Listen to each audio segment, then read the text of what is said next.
Yes, we are live here for the UFC 181 live recap and results show where we're going to break down every fight here in the UFC for UFC 181. You know, not the prelim stuff. I do have a fun little award that I will hand out before we talk about the card, UFC 181.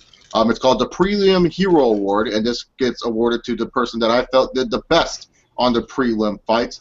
But before we hand out the Prelim Hero Award for UFC 181, I want to bring up one of my guests, or pretty much the co-host for all but the UFC recaps to go forward here in the Chase Oliver channel. Heel Steven, how's it going?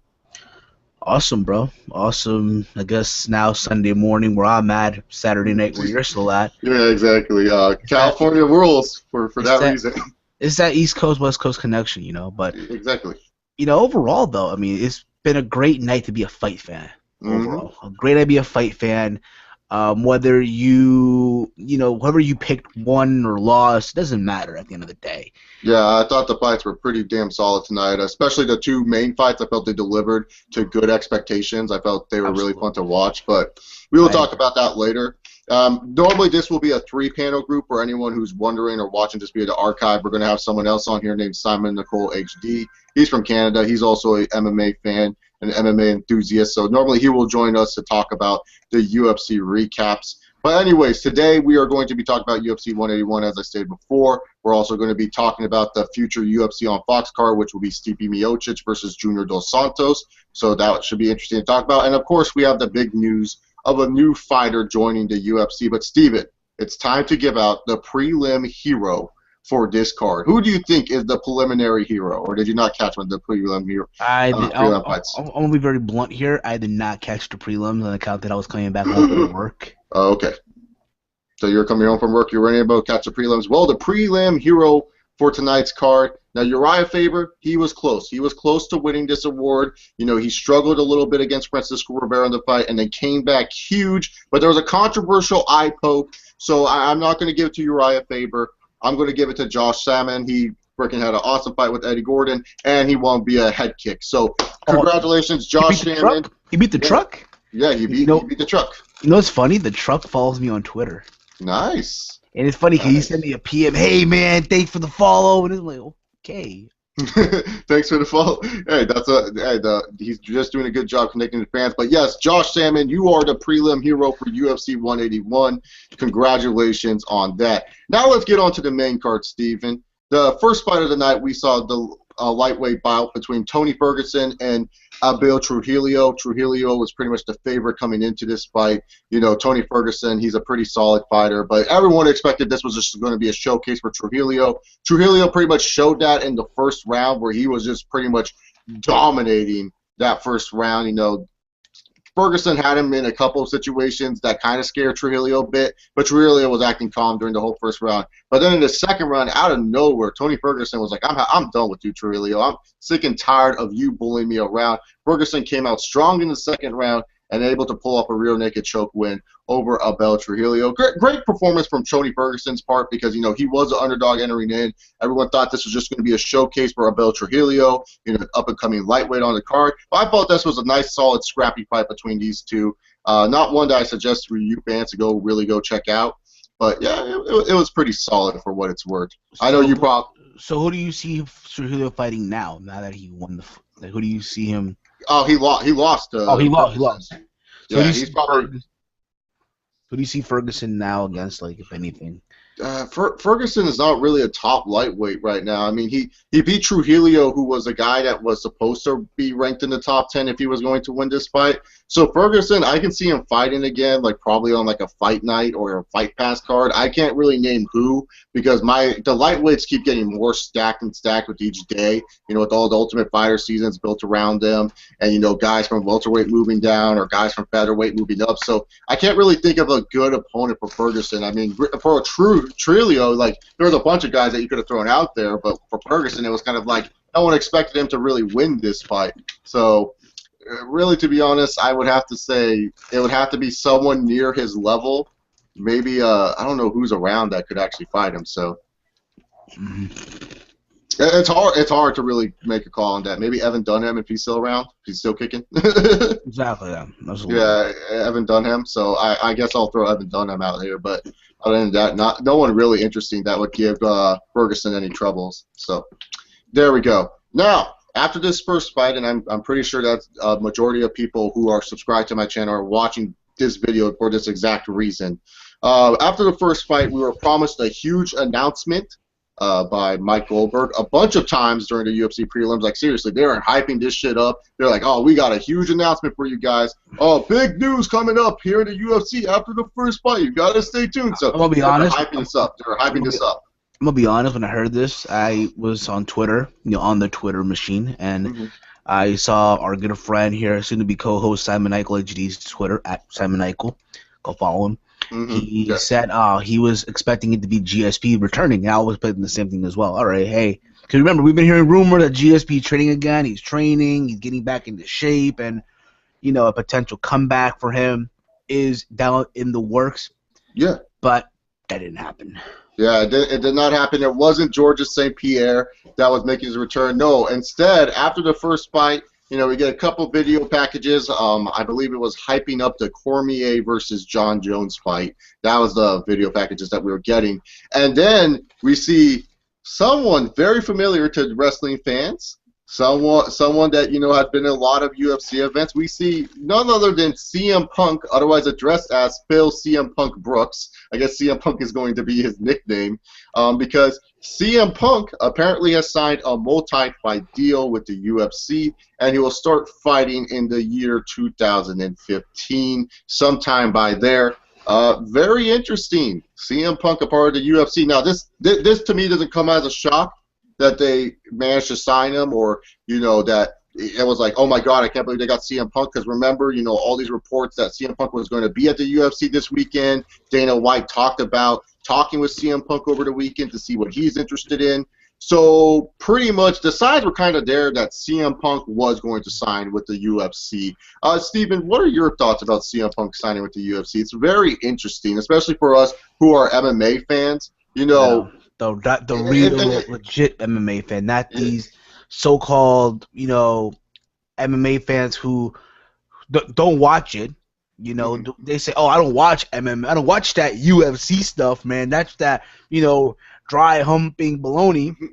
But because it's CM Punk now, or Phil Brooks, whatever you want to call him as, I guarantee you that every YWC shooter here, every wrestling fan who don't even watch MMA, who probably can't even fight if the life depended on it, are going to be fight fans now. We're going to tune in every UFC show whenever he's fighting. Yeah, exactly. And, it's true. For us real MMA fans, just keep in mind, I look at wrestling and MMA totally different. For anyone who has been subscribed to me a long time, you definitely notice. And this is just a fucking cheap business move by Dana White to get people to watch the UFC again. Let's just face it. Let's just call it how it is. It is. It's a business move. Was it a smart move? Fuck yeah, it was. Yeah, it is. Lucrative move. Again, too, this as well. You won't believe how many videos I've already seen in my subscription feed of YouTubers that we know. You know what I'm saying? Who don't watch. Who don't watch it. Who, granted, don't even watch it. Shame on you guys. Yeah. Put your heads in shame. I hope someone puts pubic hair in your, double stacks at Wendy's But it is what it is. Okay. I'm not going to tell you how to do your video. That's fine. But I'll say this right now. To my understanding, he is targeting middleweight or welterweight. I don't know what's his weight. He wrestled at how many pounds? He wrestled at 195, right? He wrestled at the WWE build weight was 220 pounds. Okay. Granted, we don't know how much he really weighs. I mean, he could probably weigh 185 for all we know, right? Yeah. And his height, I can see him possibly going down to 155 anything. Yeah, I think it's between welter or middleweight for me with CM Punk. I think his first fight will definitely be in middleweight, and then afterwards he might move down to welter after he realizes, maybe I'm too slow for the middleweight division.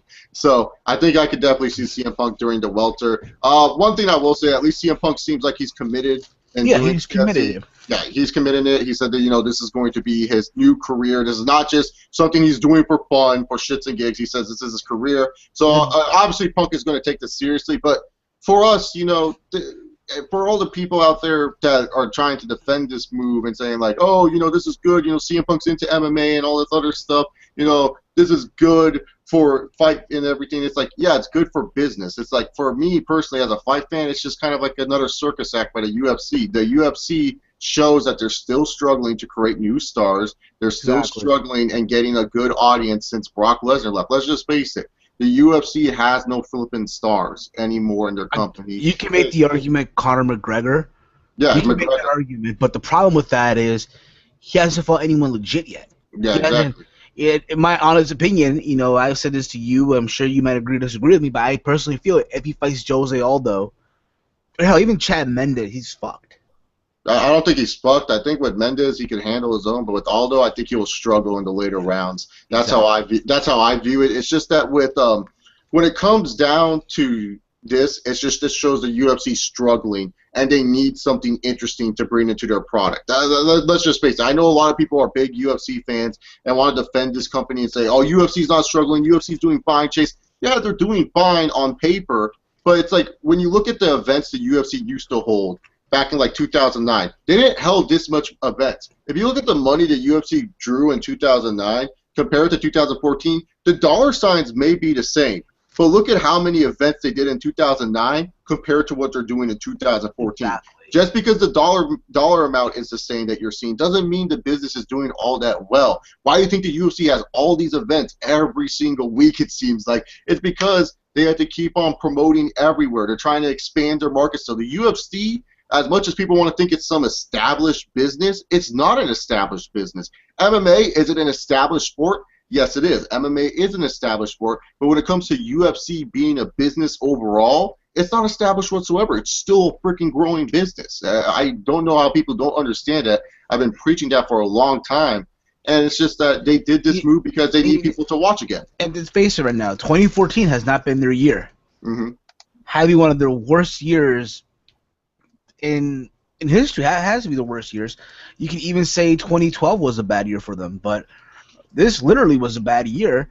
Granted, there were some good fights in there, but from the fight that were promised, from the news of so many guys were hurt, breaking news, and, but even if that was CM Punk, him fighting at middleweight. So it's funny because now on Twitter, if you follow Michael Bisping, he's calling out CM Punk. Yeah, so we all know, like, Dana White will say that CM Punk will face someone with the same record as him, but come on. Don't be fucking stupid. Don't fall for this trap. Dana White's going to do what's best for UFC business and will draw pay-per-view buys and draw interest. He will have CM Punk versus Michael Bisping as Punk's first fight. Let's be real here. Listen, I'll say this. Don't be surprised, people.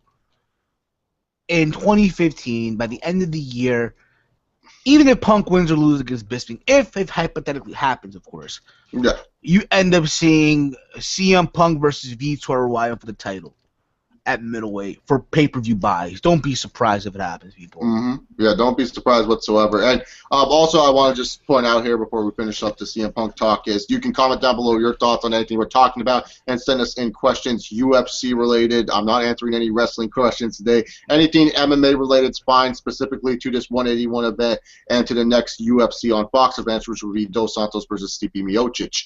So, yeah, but anyways, like I said, this is just a desperation move by the UFC. They need some money. They need some interest. They need some interest in the product. At least Punk wasn't doing this. Oh, at least he wasn't doing the Tito Ortiz. Yeah, he wasn't doing Tito Ortiz. Like, exactly. I just think it's like, I just find it funny, you know. You can tell Joe Rogan was felt uncomfortable too. Like, okay, yeah, okay. You just imagine that, like, Joe Rogan podcast with CM Punk. That would just be funny. But again, we'll see what happens. I mean, we don't know where he's going to be training at. Most likely with Hendrick Gracie. I'd say if I'm Punk, I'll go with Greg Jackson. Yeah, I don't know. Does he have good relations with anyone from Greg Jackson? I mean, isn't he with John Jones too? Yeah, John Jones. Remember the whole DUI situation a couple years back? Or train with AK, like Team AK. Yeah, maybe. You know, if anything, I'd do welterweight. But if I were, I'd consider also 155. I think he can get the band 155. Oh yeah, he'll be like what 6'2" or 6 foot at 155. That's great. That's a great height to be at 155. Exactly, but time will tell. Time will tell, but most likely he's fighting a scrub. Yeah, and for all you people out there, no, it's not possible for CM Punk and Brock Lesnar to fight in the UFC, you idiots. Brock Lesnar is considered a heavyweight. CM Punk will be considered a lightweight. Unless you want to see a massacre, okay, go right a fucking head. But, and most likely, yes, his first fight will not be a pay-per-view. It'll probably be like a Fight Night Live or. Oh, no, they'll put his first fight on a pay-per-view. Are you kidding me? His first fight will be on a pay-per-view. On Fox? No, it won't be a Fox. Why would you put him on Fox for your first fight? You would put him on a pay-per-view. TV? Okay. Primetime TV, my ass, dude. You put him on pay-per-view. You see how much this guy is worth. Then you put him on the Prime TV fight. To watch. I know right now somewhere out there, Vince McMahon and Triple H are probably, or I'm sorry, Hunter is, feeling some type of way. But again, to Vince McMahon, hey, UFC is not competition, right? UFC is not competition to the WWE. Yeah, correct. But I thought competition was all TV shows. I know, but hey, for them it's not competition. They're a sport. UFC is a sport in their eyes, right? People could die in there, Yeah, people can die in the UFC for whatever reason, even though Great Khali has been noted for killing someone in the ring. But enough wrestling talk. Let's get back to UFC 181. So, congratulations to CM Punk fighting for a multi-fight year deal. Phil Brooks? Phil, CM Punk, Brooks, whatever you want to say. And by the way, for anyone who's wondering what multi-fight means in UFC, that means most likely 6 fights, because that's what most first contracts in the UFC are, 6 fights. So there you go. Anyways, moving on with the card, Todd Duffy got rid of Anthony Hamilton in 33 seconds. Pretty damn good performance by Todd Duffy. He just knocked the fuck out of Anthony Hamilton. Nothing really to talk about there when it comes to that fight. So I say the rematch, yo. What, Todd Duffy and Anthony Hamilton? No. No. Todd Duffy, Alistair Overeem, the rematch. Oh, okay, sure. The rematch now. That is if Overeem survives this fight with Stephen Struve. So we'll talk about that later on, though. Yeah. Alrighty then. So then we got another heavyweight bout as Travis Browne took on Brendan Schaub. Brandon Rousey. Brandon the hybrid Rousey. Yes, he's dating Ronda Rousey for anyone who doesn't know. Travis Browne pretty much came out there and did what Travis Browne does. Beats people up, manages to get a TKO win over Brendan Schaub. Schaub didn't look any impressive in this fight whatsoever, in my personal opinion. Travis Browne just laid him out and looked really strong coming off a decision loss to Fabricio Werdum earlier this year. So good win for Travis Browne. Brendan Schaub, this guy is just such a disappointment. Anytime you think this guy is going to break that, glass ceiling in the UFC and try to make to the top 10, like move himself up the rankings, it's just like all of a sudden, like he just shows up in these big pay-per-view fights and just disappoints. He never delivers well in these pay-per-view fights. He always disappoints. And I'm sorry, I didn't mean to cut you off, bro. I didn't mean to cut you off. He's the heavyweights. He's the heavyweights Kenny Florian, pretty much. Yeah, he prepared. Well, Kenny Florian at least would get title fights. See, but he choked though. yeah, but Kenny Florian was at least good against people who weren't in the title fights. When he would get to the title fights, he would choke. But at least Kenny Florian would get rid of the opposition. Now, let's just be real. Kenny Florian at least got the job done in regular fights. Brandon Schaub struggling to get into the top 10. Kenny Florian at one point was a top 10 fighter, if not a top 5 fighter in the lightweight division. Brendan Schaub will never reach that level. That's what I'm saying. Anytime it looks like he wants to reach that level, he just falls. He just drops and disappoints. Travis Browne, at one point this guy was in line to fight Cain Velasquez? Wasn't he like the main dude before he lost to Werdum? Like everyone's like, oh, I want to see Browne versus Velasquez. So, yeah, Travis Browne making a good rebound. And if he keeps this up, and he faces Junior or Stipe, and he wins that fight, hey, that's big news for him. I mean, he'll get another shot. He will get a shot at the UFC heavyweight title if that happens. So, and he would have to win those fights in the first place. Exactly. But what were your thoughts on Travis Browne's performance tonight? He looked impressive. He went out there. He got on top, got his back. From what it looked like, he got his back very easily. But overall, though, I mean, yeah, a good way to come back after the loss for Doom. Let's see where he goes from here. Let's see what happens now. I'd say, if anything, Travis Browne versus Mark Hunt fight will be great. I don't know. I guess that would be cool just to see those two go at it. But if Travis Browne's looking to go fight for the heavyweight title in the near future, I don't think beating Mark Hunt's the guy. I think you face the winner of Stipe versus Junior. That's cool. That's my opinion. If you want to go fight for the title, you fight the winner of that fight, make that #1 contendership. But hey, what do I know? I'm not the booker of the UFC. I wish I was. I would make cooler fights than who the fuck is it? Joe Silva? Joe Silva, yeah. Sometimes Joe Silva, he just pisses me off. Like, he just gives out like such terrible fights. It's like, what are you doing? Well, you gotta remember, he's a Silva, bro. He's a Silva. So what? Give him the chance. Remember, Chael said he'll fight Andy Silva, Anderson Silva, Anderley Silva, Bigfoot Silva, Joe Silva. Give him a Silva. Well, Chael's on, and you can hear him talk about MMA on his new podcast, You're Welcome, only on Podcast One and iTunes. Anyways, yeah, Travis Browne looked dominant, like we talked about. And there was a theme where some people were talking about it was an early stoppage. I didn't really agree with that. I kind of felt that Travis Browne hit a lot of significant strikes on top already, and the referee was just trying to say, look, Brandan Schaub, he may be defending himself, but there's no way in hell he's getting up from this. And Travis Browne is just laying him a whooping. Let's just end this fight right here. So I thought it was a fair stoppage. Did you think that or not? I thought it was fair, even though I kind of thought at the same time they're going to have it go to the end of them. Because you could tell, like, Brandon at least was doing this and doing this, but still. Yeah.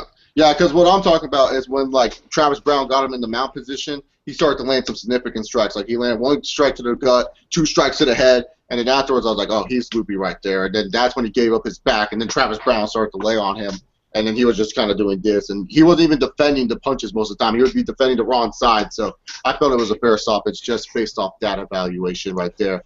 All righty then. Now we move on to what the co-main event of the evening, one of the 2 title fights that we got tonight here in the UFC. Returning after a year-long absence from the Octagon, over a year-long absence in the Octagon, Anthony Showtime Pettis defending his lightweight championship against Gilbert El Nino Melendez. Both these guys recently coached the most recent season of The Ultimate Fighter, Tough 20, strawweight division. A champion will be crowned. All these other taglines that they have for that freaking season of Tough.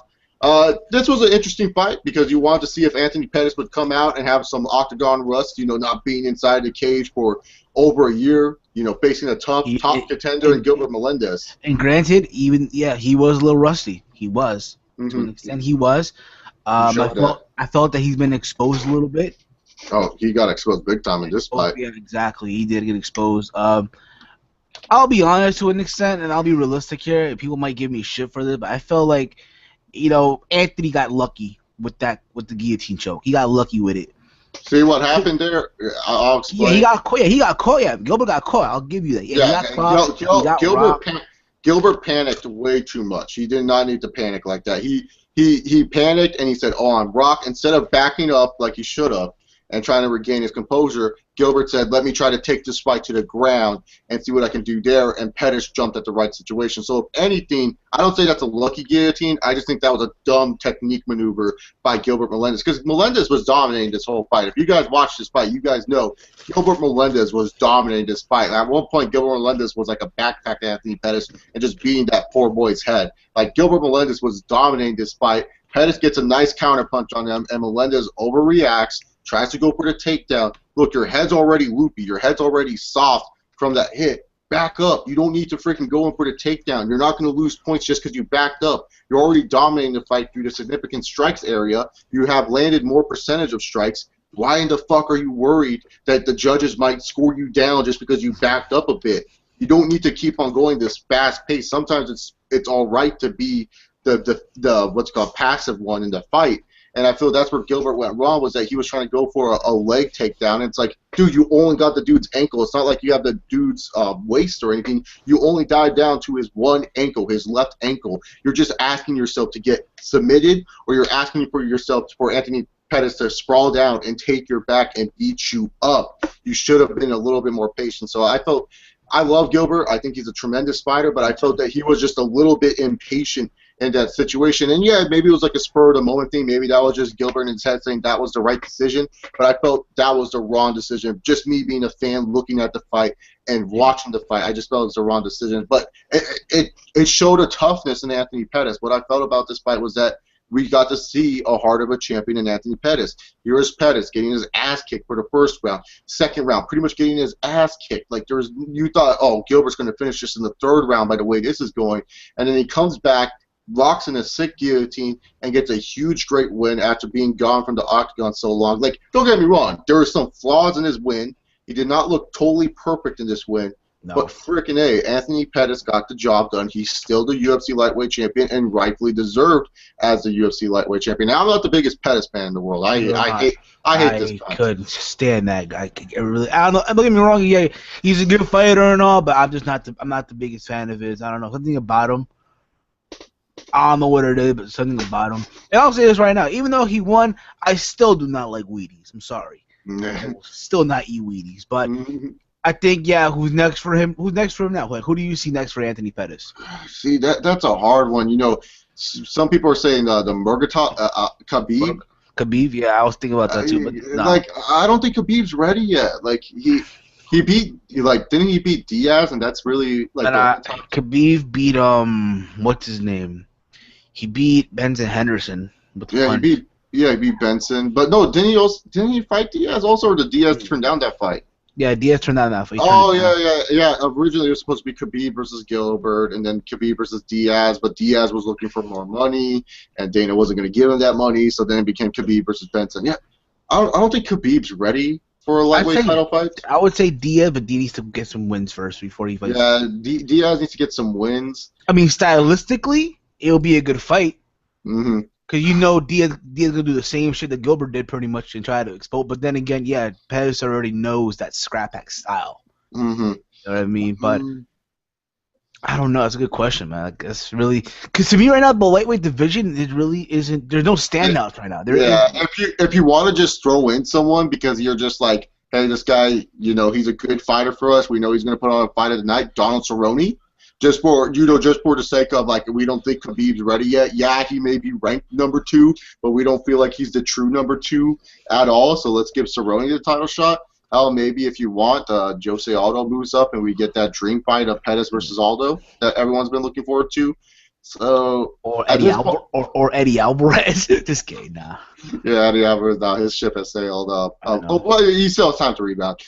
I would say Cerrone at this point, and the only reason why I say Cerrone is, yes, Cerrone is like ranked like 5th or 6th in the current lightweight rankings.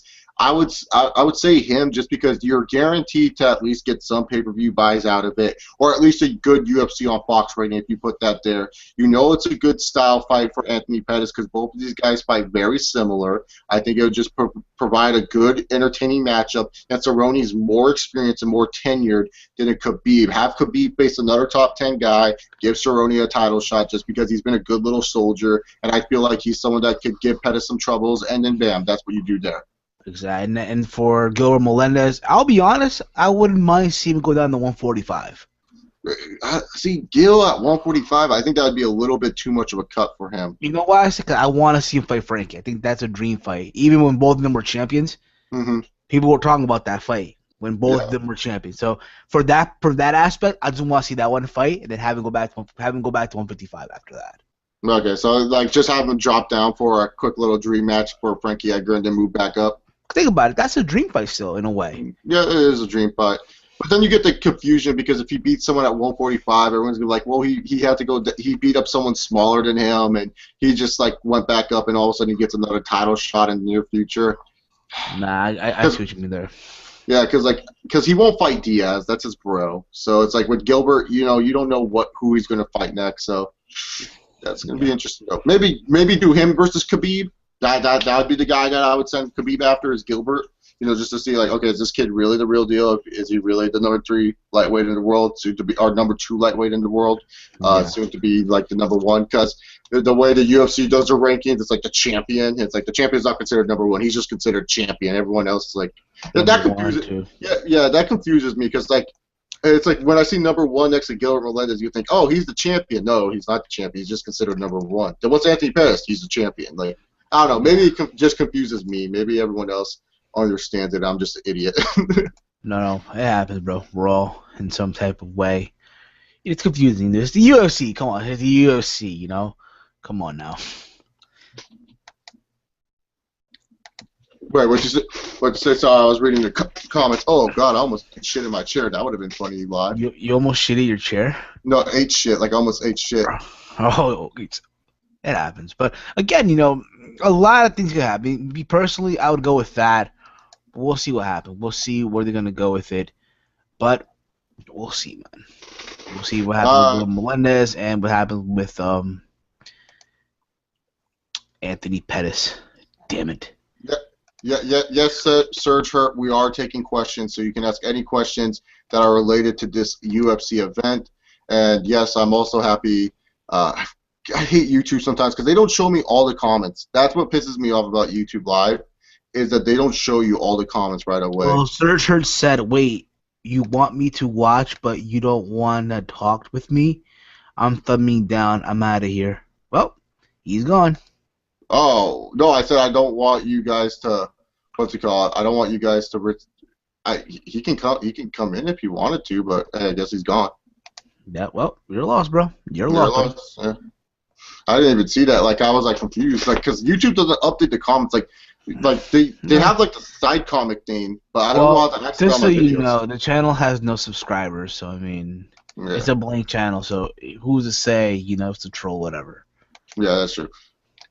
All right, then. So now, let's talk about the main event of the evening.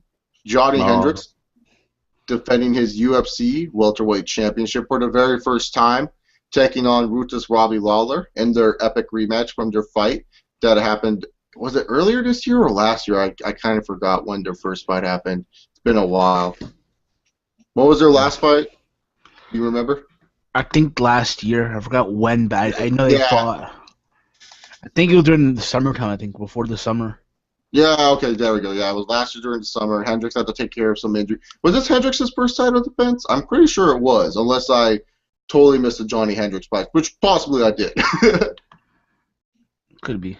Yeah, I think it was his first title defense, if I'm 100% right with my thing. But if I'm wrong with that, please comment down below, people, if I was wrong about this being Johny Hendricks' first title defense against ruthless Robbie Lawler in their second fight. Now, this fight, I will say, wasn't as good as their first. Their first one was just freaking amazing. But it was a good fight nonetheless and a hard fight to judge. I was having troubles judging this fight. Steven, what about you? What did you score this fight? I want to know before we talk about the fight in detail. What did you score this fight? I gave round 1 to Robbie Lawler. Agreed. I thought he was more aggressive. Round 2, I gave it to Johny. I agree there too. Round 2. Round 3 is same way to Johny. Same. All right. Round 4, you know, you could say Johny Hendricks to an extent, but if you really want to count the end of the fight where, you know, Robbie was hurting him on the ground, he was hurting him. Yeah. I think that's the smart strategy as well. I think a lot of fighters don't do that. When someone takes you down, or if you're in, you know, or if you're in half, if you're trying to sprawl, right? If you're sprawling with somebody, right? Most fighters just lay there, whatever. Your chance to hit the rib cage, hit the face. I thought that was a smart move by Robbie Lawler. So I gave him for that. You can give him the final, the fourth. You can give it to him, or not. You can give it to Johny as well, right? Round 5, I gave it to Robbie. All right. Now, for me, round 4, I gave it to Hendricks. Round 5, I gave it to Robbie. I have Hendricks winning this fight, which actually someone asked, did I have Hendricks winning this fight? And I said, and so pretty much I answered your question. Yes, I had Hendricks winning the fight, but I saw something, Steven, while watching this fight. I sent it to my friend Ross, you know, Gold Standard 000 here on YouTube. We were watching this fight on Skype together, and I was saying to myself, oh, Hendricks is in trouble. He's like, oh, why is that? And I'm like, look at that stat right there that just popped up. Lawler's hitting 87% of his strikes, while Hendricks was only hitting 62%. Now, for all you people out there that don't watch boxing, Steven knows what I'm talking about. Percentages matter in boxing. When the judges see those percentages, like, Steven, how many times have you watched like a Floyd Mayweather fight? You see the other dude, yeah, he threw more punches than Floyd Mayweather, but just because he threw more punches than Floyd Mayweather doesn't mean he's going to win. It's all about connectivity. Connection. Yeah, and Robbie Lawler had more connection in this fight. But go on, what were you saying? And it's funny because I'm going up to my timeline on Twitter, on Facebook, and on Twitter, my feed at Heel Steven, by the way. People are saying that, oh, you know, Johny got screwed, Johny got robbed. I'm like, how? I don't see how he got screwed because I looked at the. To me, he's become, you know, he tried to GSP it pretty much. You know, how many times in this fight did he try to take him down or hold him on the cage, and the Herb Dean, thankfully and blissfully, tried to stop, you know, or broke it and have him start again from the stand-up position. One thing I'll say, think about this too. How many times have we seen fights like this where the champion would retain and there'd be controversy? Let's assume here Johny Hendricks would have won this fight. Hypothetically speaking. Yeah. There would have been a lot of controversy right now. A lot of people would be complaining. So I'm happy that the judges finally, for the first time, especially Las Vegas, did the right thing. They gave it to the guy who worked more. They gave it to the more busier fighter than the guy who pretty much did not do anything. Indeed. I totally agree. Indeed. I totally agree because, like, the thing is, like, Robbie Lawler, if you look at the significant strikes, which is also an important statistic when it comes to judging. I've been telling UFC fans this for freaking many years. I don't know if you've seen my first video where I made the video where it was like GSP won, Johny Hendricks is an idiot because he didn't finish the fight. Because GSP landed more significant strikes in that first fight with Johny Hendricks. MMA fans still don't understand the boxing scorecard, which I hope you MMA fans now understand. MMA is scored under the boxing rules. This is why I tell MMA fans, go watch a fucking boxing fight every once in a while so you can understand how in the blue fuck MMA scores. Robbie Lawler had more significant strikes that whole fight than Johny Hendricks. That's why I was saying to myself, even though in my MMA brain and in my MMA scorecard, I'm giving this to Johny Hendricks because he had more takedowns, he was a little bit more with the combos, he had better octagon control. In the boxing scorecard, Robbie Lawler is the correct winner. In the judges' scorecard, how they judge it, Robbie Lawler is the right guy to win. So that's why I had no problem with Robbie Lawler winning this fight. I felt it was the right decision based off of what they score on and criteria because Johny Hendricks, he wasn't landing that well. He really wasn't landing his punches well. And when you look at the significance of a lot of his punches in his combos that he hit, it wasn't like Robbie Lawler was like, ooh, like falling back like that. He was taking them. He was like, oh, that's it? That's all I'm saying, though, for that fifth round, if the fight would have got little 20 more seconds, it would have been a wrap for Johny. It would have been a wrap. Oh, yeah. Johny would have been done. That's what I felt also helped Robbie Lawler's case, was that a lot of people probably saw that fifth round and were looking at it, like especially the judges, and they were looking at it, and they just thought Johny Hendricks was trying his best not to lose, and he wasn't doing his best to keep the win. You know what I'm saying? Like, to win the fight. And so Robbie Lawler, the way that he came out in that fifth round was just like at the end where he was just going freaking batshit crazy. That was just like some judges were like, okay, this fifth round said, Robbie Lawler. And I agreed with most of the scorecards that they gave. I agree with the 48-47s. I don't agree with that 49-46. I don't know who the fuck judged that. 49-46. Probably Cecil Peoples. He's probably Cecil Peoples. Yeah, at least he chose the right guy this time, right? No, my bad. Normally he's a 29-28. Never mind. But I get what you mean, though. I get what you mean.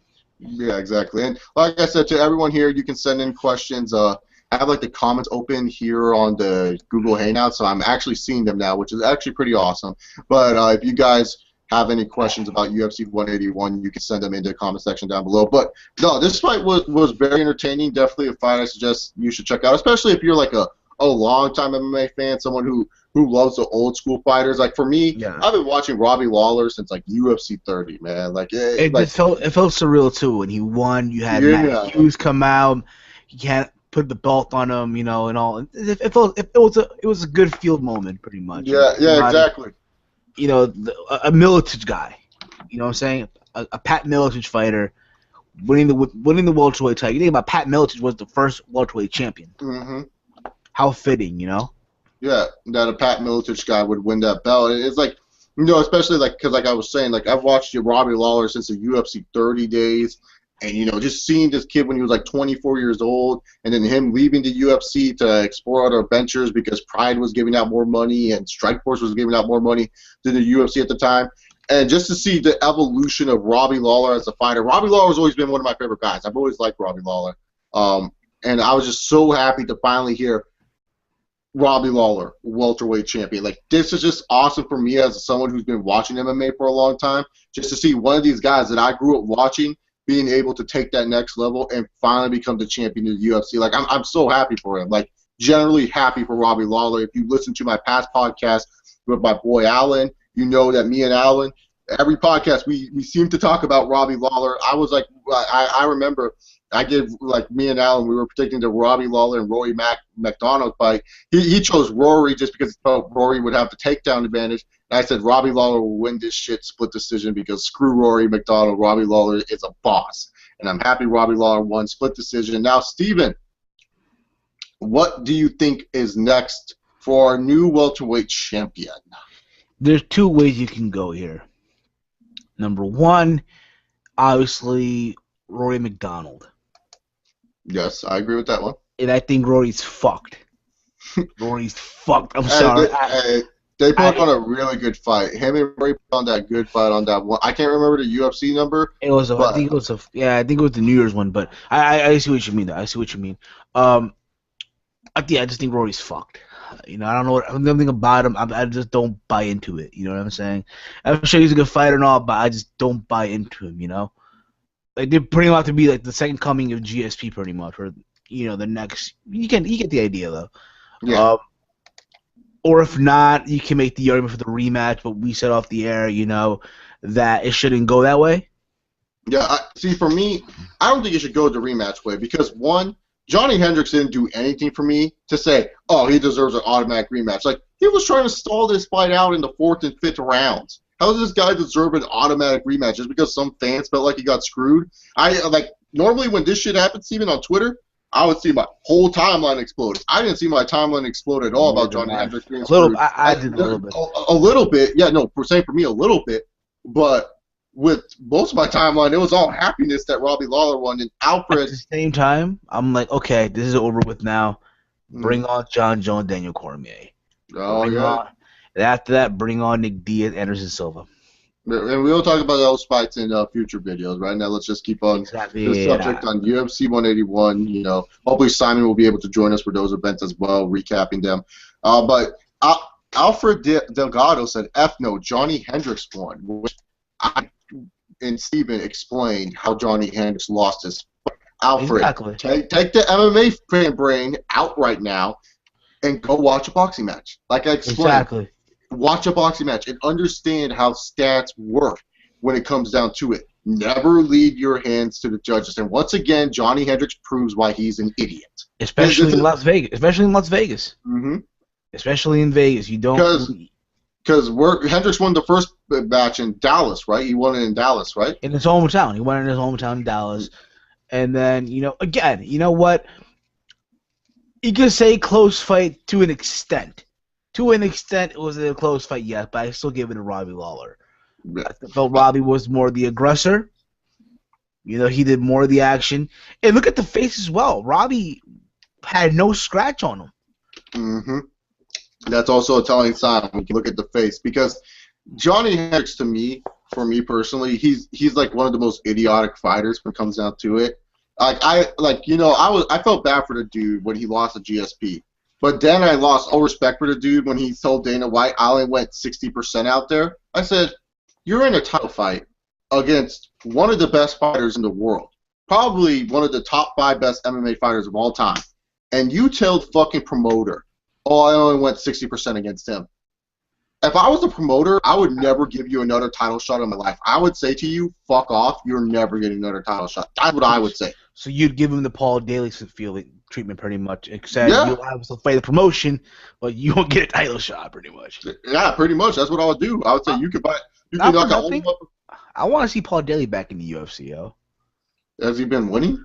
I think he's doing kickboxing now or fighting overseas, but still, even if that, someone like him, say what you want. I saw that. Yeah, I was itching to get in my chair. Someone like him could, in today's welterweight division, that is granted if he worked on his wrestling, but still, again, someone like him could definitely spice it up a little bit.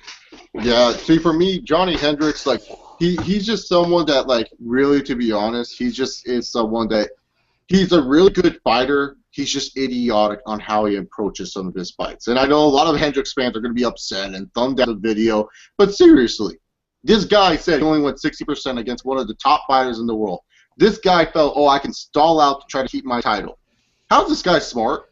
What's this guy's gimmick, Steven? What does this guy always talk about? I have a big right hand that can knock you out at any time. I can wrestle you down at any time. And that big right hand didn't do shit to Robbie Lawler tonight.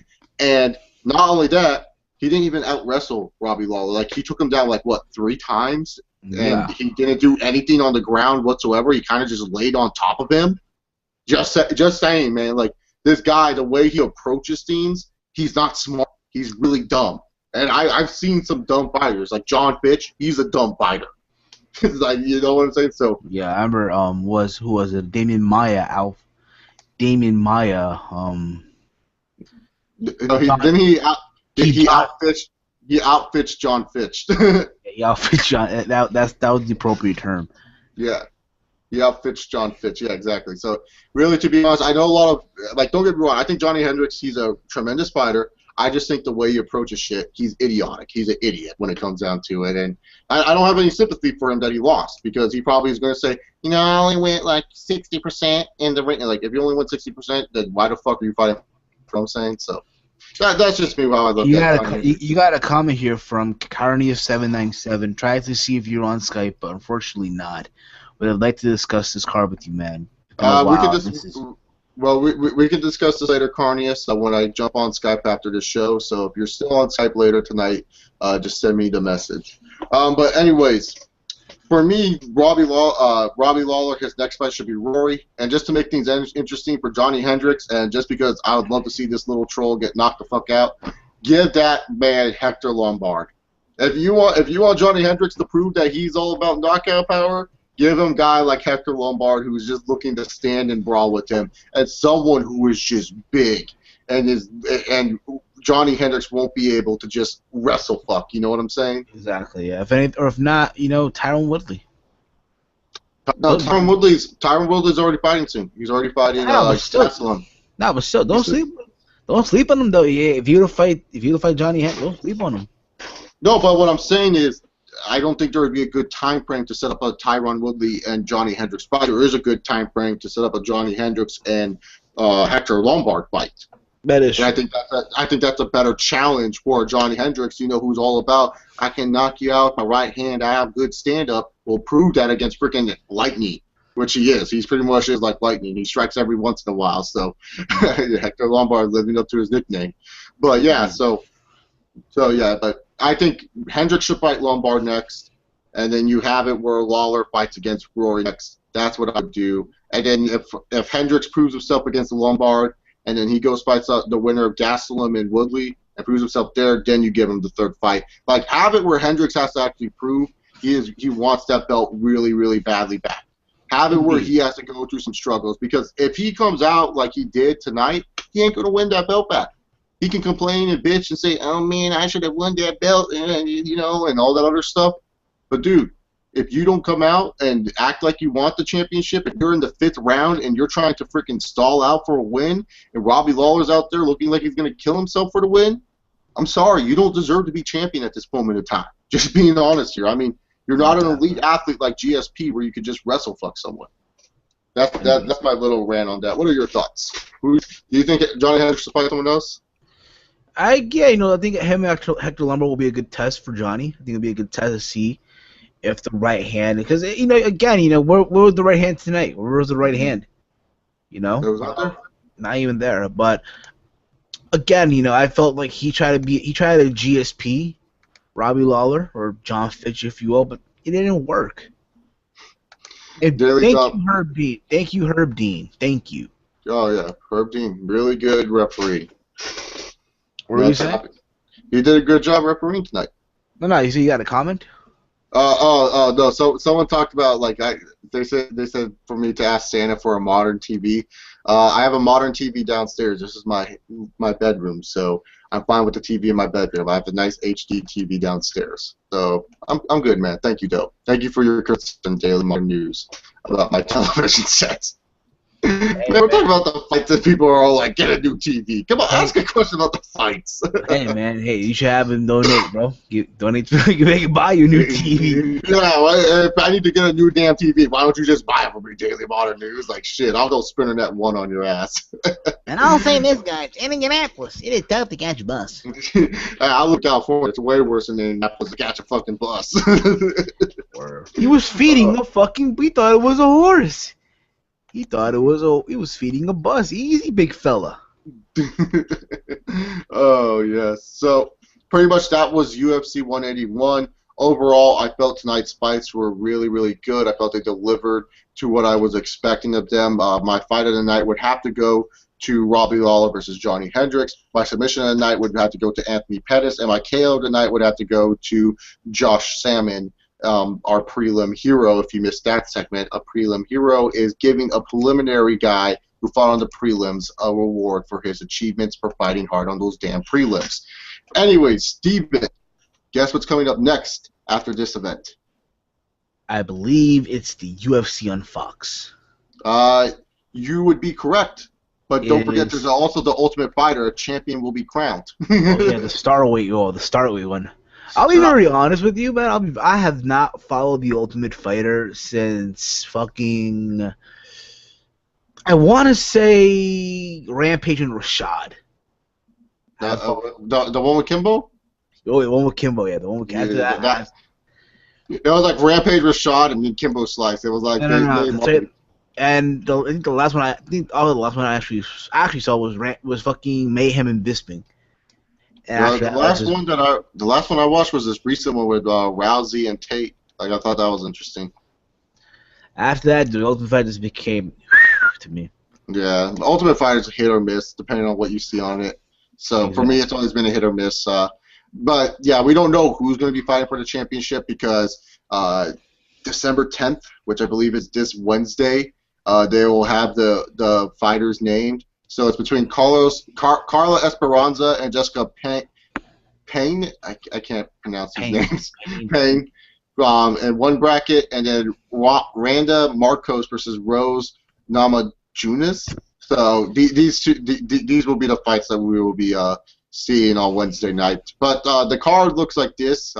Jeremy Stevens is facing Charles Oliveira. KJ Nunes versus Darren Cruikshank. He's still fighting. He's still fighting? KJ still fighting? Holy yes, shit. KJ Nunes is still fighting, yes. I'm surprised you didn't ask about Charles Oliveira still fighting. I mean, I'm surprised that guy's still... He's still fighting too. Yeah. A bunch of strawweight fights, and we got Joe Proctor versus Yancy Medeiros. So really, to be honest, this is just pretty much a scrub card. Like the only thing that really is that really is interesting about this one is that you're going to see a strawweight champion. So this is really just a scrub card, not really too much to talk about. And Carnia797 told us Paul Daly is fighting for the Bellator title next. Oh, great. I'm about to watch Bellator then. Oh, hell yeah. Paul Daly. You're going to watch your boy Paul Daly? Paul Daly, my boy, yo. Who's even the welterweight champion at Bellator? I don't even know. Good question, yeah. I only know the lightweight champion is Michael Brooks, but that's it. Michael Brooks and that Russian guy is like the light heavyweight champion. I think Bobby Lashley about to get a heavyweight title match real soon, yo. Oh, really? Wait, I thought he was done with that because like with Destination America, TNA, we won't get into that. So anyways, the next big card is UFC on Fox, Dos Santos versus Miocic, a huge heavyweight bout. As you know, Junior Dos Santos looks to climb up the ladder and once again get another shot at the UFC heavyweight title, while Stipe Miocic is looking to make a name for himself. This card is pretty much filled with heavyweight battles, minus one lightweight bout between Rafael Dos Anjos versus Nate Diaz, which will be an amazing fight in my opinion. You also have the loser leaves town match between Alistair Overeem and Stefan Struve. So my two Dutch brethrens are going to fight each other. I'm very torn on this one because I am Dutch. I didn't know you were Dutch. Yes, I'm Dutch Indonesian. I'm that race. That's my race. That's my main race and everything. So. All right. Yeah, so I'm very torn on this fight because it's Overeem versus Struve, and then we have Gabriel Gonzaga taking on Matt Mitrione. Oh shit, your clone, bro. Yeah, my clone, Matt Mitrione. So like, I have a lot of interest in this card. My friend Alan's boy, Stipe Miocic, is going to be fighting on this card. You know, I like Nate Diaz. My two Dutch brethren are going to go to war. And freaking my clone, Matt Mitrione, is taking on Gabriel Gonzaga. So it's going to be an interesting card for sure. Indeed it will be. Indeed it will be. As far as Dos Santos and Miocic is concerned, you know, yeah, you know, this will be a test to see how, you know, if Dos Santos can come back. You know what I'm saying? And if you're Miocic, hey, a win over Dos Santos is big. You know what I mean? No, that's a huge win. No matter, like, pretty much in the heavyweight division, it goes like this: it's Kane, it's Fabricio, and it's Dos Santos. Everyone else, you're kind of just in the mix. You're like, there's no really set in stone number in the heavyweight division. You have to get through those big three, or at least one of the big three, to be considered a top contender in this division. That's just pretty much how it goes. Indeed. Absolutely. And Stipe, this is a chance for him to, you know, show that he belongs in the conversation. You know, he's improved a lot throughout his time in the UFC. I've been very impressed with this guy in the past year. For me, my prediction, though, I think Junior's still an overall better fighter, so I'll have to go with JDS in this one. What about you? Me too. I see him third round knockout. All right, third round knockout. Now, someone, JB, my boy, he told me who the welterweight champion is, but I don't even know his name. I don't even know who that dude is. So I'm sorry, I don't know Bellator. I really don't. I don't care for Bellator. It's just like the wrestling Society X of like MMA, so I don't really care for it that much. So yeah, that's just me. Me too. Yeah. Me too. So the other fight, Dos Anjos versus Nate Diaz. This is actually an interesting fight. Is this Nate Diaz's first fight back since the? I think it is. Yeah, since the whole Moneygate scandal that he had with Dana White, how he wasn't getting paid and all that other stuff. So, yeah, this is going to be an interesting fight because Dos Anjos, I think, proves a lot of problems for Nate Diaz. But Diaz always comes out and he always performs really well on these box shows. Like, he always comes out and just outboxes his opponent and corners them and just dismantles them pretty much. Perfect example when he fought Cole Miller. And Gray Maynard. Yeah, exactly. I was there when he fought Cole. I was there when he fought Cole Miller. Was the fight fun to watch? He made him submit. Got him to submit. That says a lot right there. We got him his title match. No, okay. So yeah, it was good, I guess. Sorry, I don't know what the frick happened. I just got this coughing attack out of nowhere. Dos Anjos versus Diaz.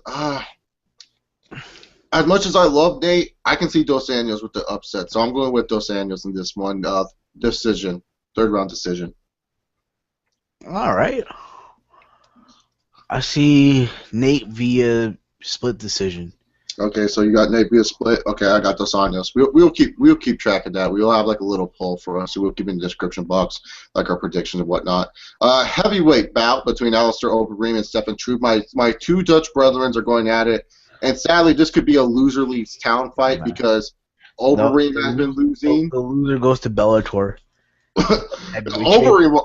Overeem will for sure get a contract for Bellator. You think Struve is going to get a contract? I don't think so. Struve is not like a name everyone knows. Hey, there's always the World Series of Fighting. Yeah, you could go there.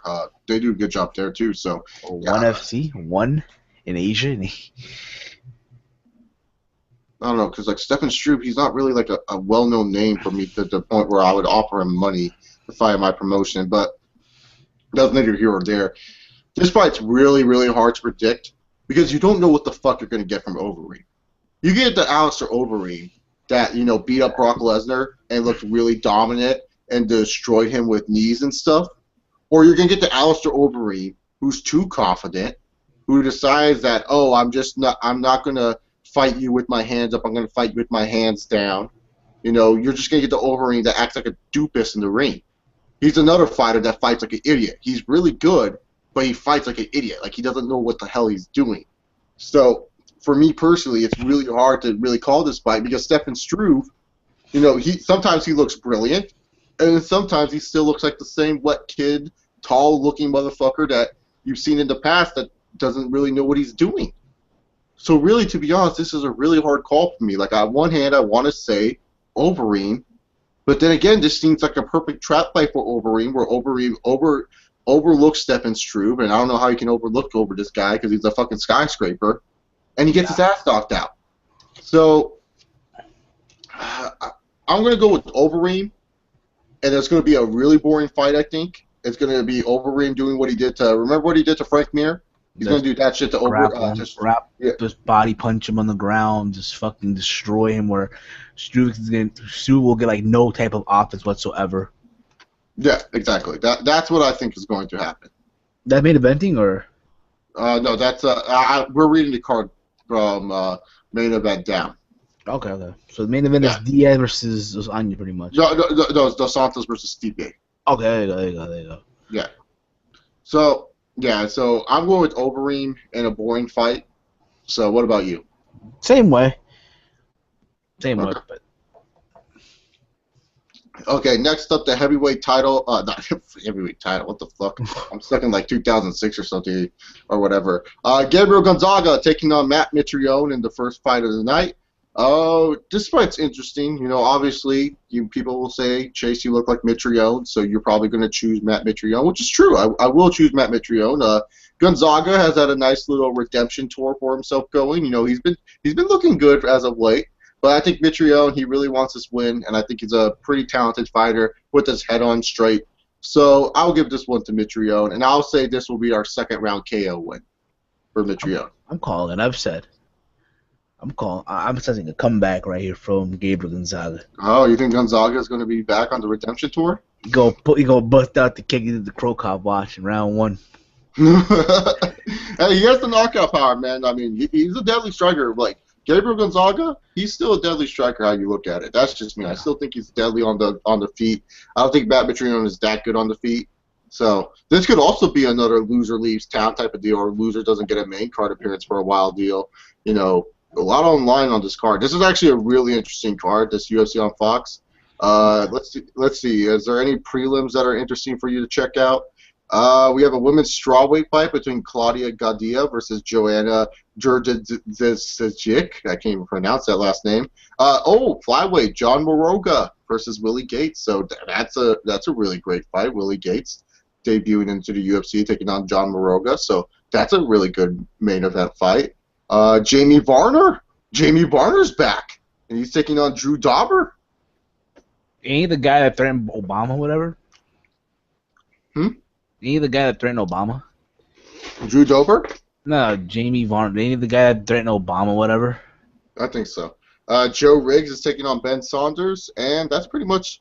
Oh, Jake Ellenberger's little brother's fight. So the prelims look interesting, mainly the John Moroga versus Willie Gates fight, which would be the main event of the prelims. And Carnia's comment just went through. Douglas Lima is the Bellator welterweight champion. I don't know who Douglas Lima is. Did he beat Ben Askren for it, or did Ben Askren walk out? He walked out. Okay. Is Ben Askren ever going to fight for the UFC? I think he's scared to fight in the UFC. No, he wants to fight in the UFC. They just don't want to offer him a contract because he's boring. So he's like a Jay Shield pretty much. Yeah. Okay. I guess so. So Ben Askren, we will never know if he'll fight in the UFC ever in his life. But Steven, final thoughts on tonight's fights, and what are you looking forward to the next time we speak?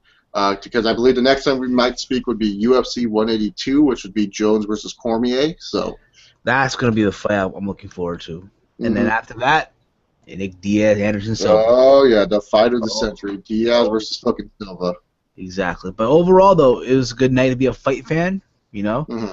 We had some good fights. We had some good results. We had a new signing.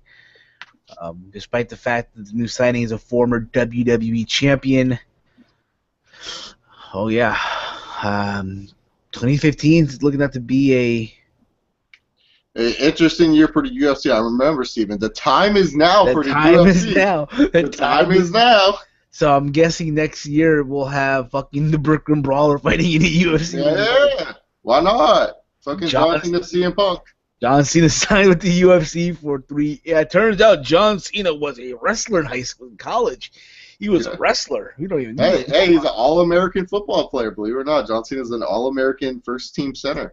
Yeah, we didn't know this guy. Yeah, they know. Division 3 football player. It works. Hey, it works. Yeah, absolutely. CM Punk's a Kempo fighter, jiu-jitsu, white belt. Hey. Yeah, hey, why not? So, yeah, John Cena might be making his debut in the UFC soon. No, we're all joking aside. Yeah, so I thought tonight's fights were great. Pretty solid card from the UFC. Definitely check it out if you guys haven't seen it. Hopefully me and Steven will be back next week with Simon, maybe talking about the UFC on Fox, but there's nothing on that. Just know that we'll probably talk about it next time we meet because there's also the UFC Fight Night, CB Holloway versus Lyoto Machida. There's a bunch of MMA coming up, so we have a lot to talk about in the near future. Steven, where can people find you if they want to follow you and whatnot? Well, you can follow me on the Twitter at HeelSteven. You can subscribe to my YouTube channel, youtube.com/HeelSteven. Also, check out the podcast channel, youtube.com/TMailPodcast. We go live every Friday at 11:30 p.m. Alrighty then. You like before, if you guys like me, hit that subscribe button down below. Give this video a big old thumbs up. Thank you, Steven, for coming on to talk about the MMA. Hopefully Simon can join us, and also check out Simon Nicole's channel, youtube.com/SimonNicoleHD. And is it Simon_Nicole on Twitter? I think it's Simon Nicole. Nicole. It's my terrible voice trying to pronounce it. But yeah, Simon Nicole HD here on YouTube, and that's spelled Nicol. So yeah. Yeah, guys. Once again, Yeah, 2015, guys. Brace yourself. The time is now. The time is now. His time is up. The time is now. Exactly. So we'll see you all next time. Hope you guys enjoyed this UFC 181 recap. Make sure you share this with your friends, and just leave comments down below anything MMA related that you want to see in future shows. We'll see you all next time. Peace. Peace easy.